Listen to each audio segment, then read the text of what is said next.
너희들은 아주 재미있어 하더라. 실물로 봉지 사탕이나 봉지 초콜릿들을 사용해서 덧셈 뺄셈 놀이를 하기도 했어. 이런 식으로 공부를 즐겁게 할 수 있으면 좋겠지? 사실 공부가 모든 사람에게 재미있진 않겠지만 하다못해 공부를 포기하지 않고 꾸준히 할 수 있는 자기만의 방법이 있다면 좋을 거야. 그런 생각으로 엄마가 찾아보니 일반적으로 많은 사람에게 효과적인 몇 가지 방법들이 있더라고. 얘들아, 오늘은 엄마가 너희 어릴 때 숫자 놀이를 시켰던 때가 떠오르는구나. 너희가 덧셈 뺄셈을 배울 때였는데 엄마는 이야기 수식으로 가르치면 어떨까 싶었어. 그래서 아빠가 사탕을 12개 사오셨는데 동생이 3개를 가져갔어. 몇 개가 남았니? 아빠가 사오신 과자가 9봉지가 있는데 다시 나가셔서 5봉지를 더 사오셨어. 모두 몇 봉지가 되니? 같은 방식으로 너희와 문답을 했지. 또 집에 있는 격자 초콜릿 모양의 플라스틱 모형들을 이용해서 이야기하면서 덧셈 뺄셈 놀이를 했지. 너희들은 아주 재미있어 하더라. 실물로 봉지 사탕이나 봉지 초콜릿들을 사용해서 덧셈 뺄셈 놀이를 하기도 했어. 이런 식으로 공부를 즐겁게 할 수 있으면 좋겠지? 사실 공부가 모든 사람에게 재미있진 않겠지만 하다못해 공부를 포기하지 않고 꾸준히 할 수 있는 자기만의 방법이 있다면 좋을 거야. 그런 생각으로 엄마가 찾아보니 일반적으로 많은 사람에게 효과적인 몇 가지 방법들이 있더라고. 목표를 작고 구체적으로 설정하는 것이 그중 하나인데 오늘 단어 10개 외우기, 수학 문제 5개 풀기처럼 작고 명확한 목표가 성취감을 높여준대.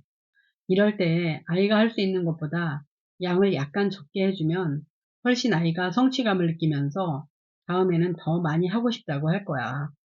또한 관심 있는 방식으로 학습하는 방법도 있지. 영상, 팟캐스트, 퀴즈 앱, 토론, 이야기 등 다양한 방식 중에서 아이가 좋아하는 방식으로 하면 될 거야. 엄마가 너희와 덧셈 뺄셈 이야기를 한 것이 그런 거지. 그리고 보상을 활용하는 방법이 있어. 일정 목표를 달성했을 때 간식, 게임, 선물 등의 보상을 주면 학습 동기를 유지하기 쉬워지겠지? 이미 아들도 손주에게 장난감 정리를 하면 칭찬 스티커를 주고 그게 일정량이 모이면 아이가 원하는 장난감을 하나씩 사주고 있잖니? 그러니까 우리 손주가 장난감 정리를 열심히 하더라. 나중에 손주가 공부할 때도 그런 방식을 사용할 수도 있겠지?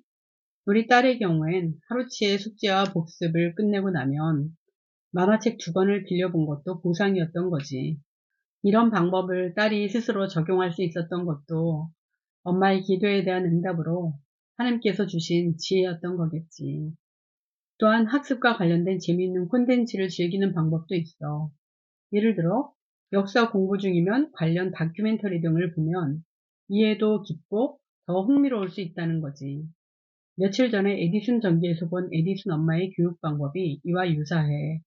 에디슨 어머니가 에디슨을 직접 가르치게 되었을 때 에디슨에게 세계 지리를 가르치면서 자, 이제부터 나와 함께 세계 여행을 떠나볼까? 하며 먼 나라의 여러 곳을 그림과 사진으로 보여주며 그곳들의 지리에 대해 자세히 가르쳐 주었어. 에디슨은 실제로 도시를 구경하고 산을 오르고 강을 건너는 듯한 기분이 들었대.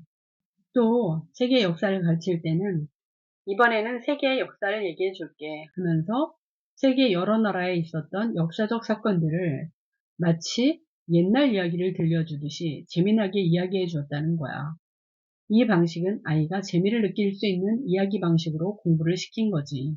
그 외에도 같이 공부할 친구를 만드는 방법도 있어. 친구와 함께 공부하면 덜 지루하고 서로 자극도 받을 수 있다는 거야. 그래서 그룹 스터디도 많이들 하잖니? 마지막으로 성취감을 느낄 수 있는 기록을 만드는 방법도 있어. 공부한 내용을 캘린더나 노트에 기록하는 등의 방법을 사용하면 자신이 얼마나 공부했는지 눈에 보여서 동기부여가 된대. 딸의 경우엔 오답노트를 작성하면서 성취감을 느꼈다고 했지. 이처럼 공부를 꾸준히 이어갈 수 있는 자기만의 방법을 찾는 것도 중요하지. 그런데 엄마는 무엇보다도 공부에 대한 긍정적인 인식을 초반에 심어주는 것이 중요하다고 생각해. 루스 실러의 유태인의 자녀 교육에 보면 유태인들의 경우 아이가 초등학교에 들어가면 교사가 먼저 손가락에 꿀을 묻힌 다음 히브리어 알파벳 22자를 쓴대. 그리고 이렇게 말한대. 이제부터 너희가 배우는 것은 모두 이 22자가 출발점이 된단다. 배운다는 것은 이 꿀처럼 달고 맛있는 거야. 이렇게 함으로써 아이들은 공부가 얼마나 달콤한지를 배우는 거지. 반면 공부가 따분하고 지겹고 의무로 억지로 해야만 하는 거라는 부정적인 생각을 갖게 된다면 공부가 얼마나 하기 싫겠니. 아이가 어릴 때부터 부모가 아이를 지나치게 몰아대면서 공부라면 치를 떠는 사람으로 만드는 것은 길게 보면 아이의 인생에 도움이 안 될 것 같아. 다행히도 아들 부부는 아이에게 충분한 운동도 시키고 놀이도 시키며 아이 발달에 맞춰서 활동을 시킨다니 안심이 되는구나. 지금까지 아이가 공부를 즐겁게 하다못해 꾸준히라도 하게 하는 비결들을 말하긴 했지만 엄마조차도 너희에게 가장 알맞은 방식을 채택하는 것이 고민스러웠어. 그러나 항상 너희를 위해 기도하다 보니 하나님께서 너희를 어떤 방식으로 교육시킬지에 대한 길을 알려주셨어. 때로는 직접, 때로는 사람을 통해서, 때로는 너희 스스로가 방법을 알도록 하시기도 했지.